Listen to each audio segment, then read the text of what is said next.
Spider-Man 2.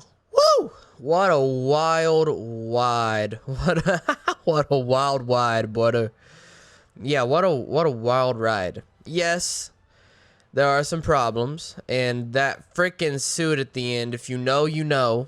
But let's just dive right into it. Also, just letting you know, there will be spoilers for the game. There will be. It is happening. There are spoilers. Got it? Get it? Okay. So I just want to start from the beginning. The opening sequence is a cinematic masterpiece that I think God went into Insomniac's brains and said, this is what you need to do. And it's just so good. And letting you take full control of the action, like, so beautifully done. I loved how if I messed up and got hit by the giant Sandman, I would fly into a building and need to swing my way back into action. There was just so many like cut scenes in that regard that are just beautiful, breathtaking. The opening, like in the school and everything, it was just so cool. I absolutely loved it. Now, after that huge fight, the pace of the game slows down a lot. I didn't mind, but helping the city from the destruction and meeting Harry and the bike mission and so on and so forth. You know, the first act goes hard in the very beginning, but dies pacing wise until Peter gets the symbiote late in Act 2. Then it is just like boss battle rush mode in the final act, and it goes hard and it goes crazy.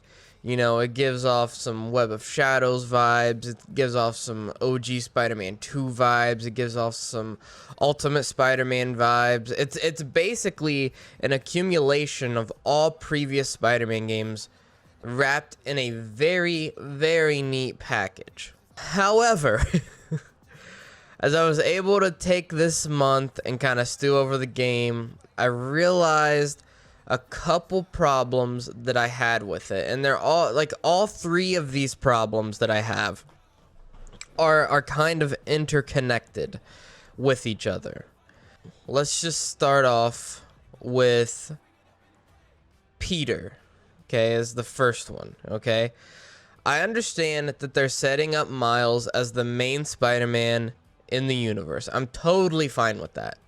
And honestly, it felt well-deserved, you know, that Peter would get a break after the crazy games, the crazy stuff that he went through in the past two games, you know, with Doc Ock and you know, going to, what is it, Syria? I hope I'm saying that right, but going away with MJ and Miles, you know, and getting beat up by the Rhino and all that jazz, you know. Aunt May dying. I understand that they're setting up Miles as the main Spider-Man in the universe, and I don't have a problem with that. My problem lies with some of the character beats from Peter in the game itself. An example is Miles going to find Haley and telling Peter to wait, but he just runs in anyway. I'm pretty sure Haley's the deaf girl's name, right? Like Miles' crush. I'm pretty sure it's Haley. I'm terrible with names, so I'm sorry. But anyway, Peter just, you know, runs in anyway. You know, Peter knows the power of Venom, and he knows Miles' ability and how that would have helped a lot against Venom. But all of the Spider-Man wisdom that he has gained from the years in this universe, of the years as Spider-Man, is just thrown out the window in that moment. It's kind of hard for me to believe that Peter would just rush in knowing the stakes of not only what could happen to me because it's Venom, but also what could happen to Harry. So it just feels like Insomniac was trying to set up Miles from the beginning, and they let Peter lose some of his character development, a lot of his character development, not only from the previous games, but also his entire time as Spider-Man, in order to make him feel inferior to Miles. Like Miles is, for lack of a better word, like Miles is miles ahead of Peter, you know, and that, I feel like that could have been done a little differently and a little bit more of a way that keeps Peter's time as Spider-Man intact better than what it did in the game. That's just, you know, something that I felt was kind of like, man, you know, I love Miles and I'm totally cool with him being the main Spider-Man, but Peter just felt so immature as a Spider-Man in this game. Like, Miles was making decisions with Martin Lee that showed me that he was more apt to control his emotions than Peter was. You know what I'm saying? It's like, okay, I get it.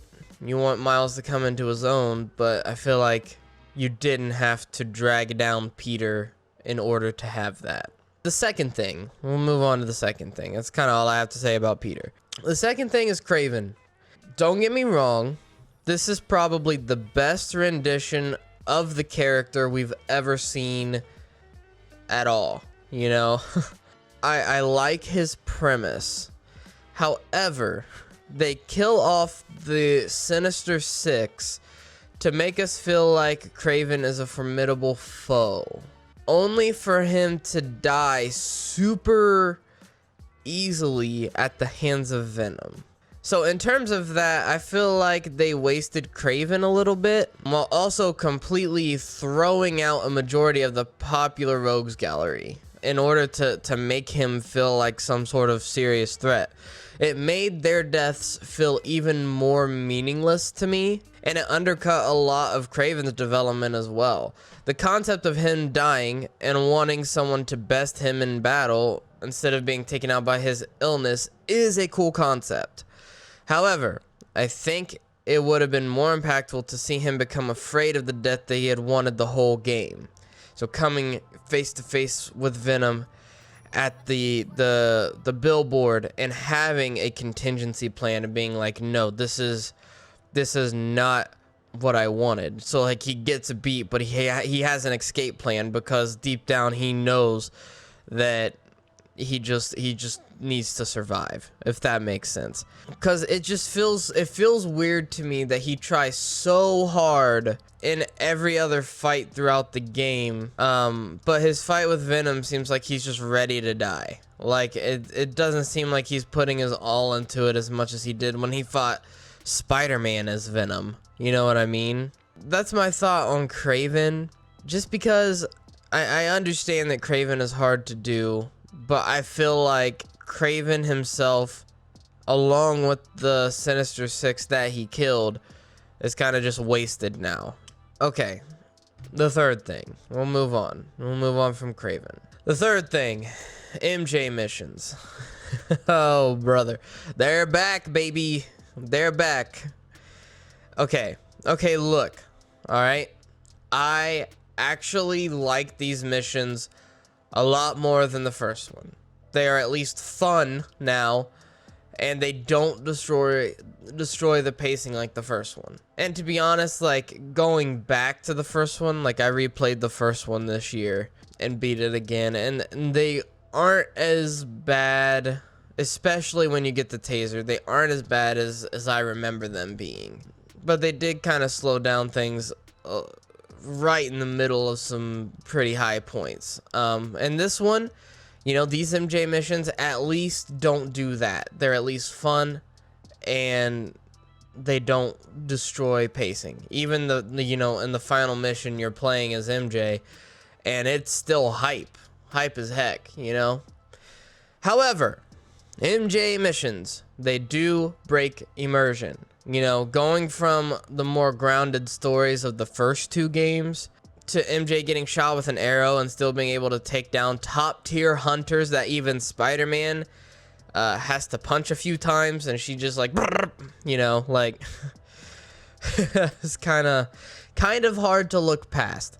Again, it's one of those things that Insomniac did with this game that happened with Kraven, that happened with Peter, and it's where they're putting other characters down to make a different one look more competent.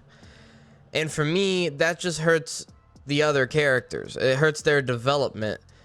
You know, seeing MJ being able to take down a hunter that Spider-Man has to do 3 to 4 combos on, or destroying Behemoth in the final mission with like 4 big electric shocks is like, okay, you know how much I struggled as Spider-Man? Why not just let MJ do everything? You know what I mean? Just let her fight Venom. She could take him down in 4 hits, you know? Here's the thing. Overall, these 3 decisions feel like very cop-out ways of bringing out emotions for the player and making those characters feel more competent. Instead of relying on the storytelling and emotional character beats like they did in the first game, they up the scale and have the storytelling conform to the scale that they're trying to bring to the player, instead of making the story and then scaling it up, if that makes sense. That's what it feels like. They were like, instead of being like, okay, what's the story? They're more like, okay, and you can see this in interviews, like, the creative director wanted Sandman to be the first thing. That was his thing. He wanted that. The first mission was the thing that he wanted. So I think they went in more so thinking of how can we up the ante instead of what story do we tell. And so they up all the stuff, and then they tried to tell the story up here instead of crafting the story to be up here. Does that make sense? So the character beats feel secondary to the end point that they're trying to get to. They're just like, okay, this character needs to get here. What can we do to get them there? Oh, we'll just make Peter make this dumb decision that doesn't make any sense for the character. We'll make Peter look dumb so that Miles comes into his own. We'll set up Kraven as a cold-blooded killer only to welcome death super easily in the end. You know, we'll have MJ be able to take out these guys that the Spider-Men have such a hard time dealing with. It breaks the storytelling just to get to the next character beat. So that was honestly the main thing that I had a problem with in the game. Also, just throwing this in here, I'm sure that Peter isn't gone forever, especially with the setup of Green Goblin and Doc Ock. However, I honestly do not mind Miles being the one and only for a bit. Peter's absence, even with all those problems, still feels well-deserved due to all the stuff that has happened in the story. And I like Miles. So, and I would honestly love to see a DLC where Miles has to fight Carnage. That would be dope. And hopefully that's in a new suit as well. You shot your shot, Insomniac, and it missed. It hit a completely different target. So at the end of the day, though, I enjoyed every last second of Spider-Man 2. The boss fights were superb. Venom was awesome. The open world and web swinging is the best it's ever been. The voice acting is top notch. And the fact that this game has no loading screens and does things in an instant, like the fast travel, you know, and all the other jazz that Insomniac cooked up for this game, like, it just makes Insomniac a wizard on the PlayStation 5. It's insane the stuff that they're able to do, and it feels like a next gen game. It's a solid 9 out of 10 for me personally, even with the short length and some of those character flaws. However, I'm also a biased Spidey super fan, so play it for yourself or watch someone else. I have live streams on my channel, and tell me what you think. What did you think of Spider-Man 2? How would you rate it out of 10? Actually, scratch that. You know what I want you to do? I want you to web up that subscribe button. I want you to shoot webs all over it. I want you to just pew, pew, pew, pew, pew, right into the subscribe button. And if I get to 100 subscribers by the end of the year, I'll dress up in a Spider-Man suit. There you go. There you have it. I'll do it. I'll do it for the camera. So, okay, yep, those are my thoughts. And honestly, really good game. worth it for sure. And I am excited for DLC, and I will definitely live stream that. And yeah, so thank you guys for watching. I hope y'all enjoyed, and I will talk to you all in the next video. I'll see y'all later.